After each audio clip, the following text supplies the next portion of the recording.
seveda veliko veselje, ne? Tudi mestno občino, Maribor, predvsem pa županstvo najde svoj prosti čas za naše najmlajše tekmovalce, ki so kadarkoli nosili barve, sodene barve mestne občine Maribor.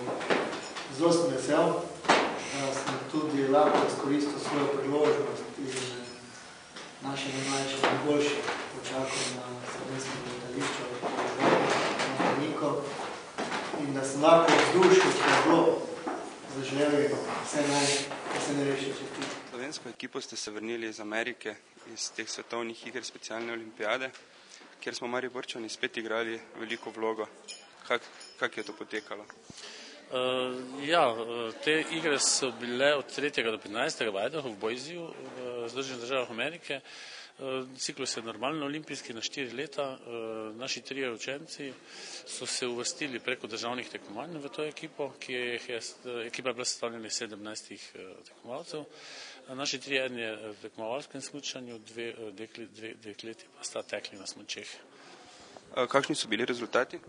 Rezultat je zelo dobri, moram reči, da Amadej je v varskem smučanju osvojil 2 kolajni za 2. in 3. mesto.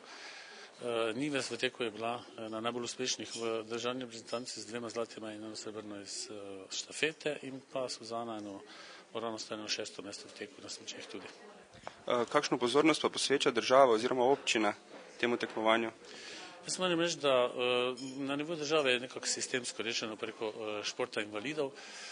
Na nivoju občine pa moram reči, da imamo kar že nekaj let dobre izkušnje, moram reči, ker nam vedno nekako stopijo nasproti, ko je treba recimo učence, tako kot smo zdaj te 3 poslali na tako tekmovanje, da je povezano z nekimi stroški, ki pa jih šola kot taka seveda nima, takrat nam občina, sponzorji in vsi ostali starši predvsem tudi poskočijo na pomoč, tako da mislim, da je kar nekaj posluh.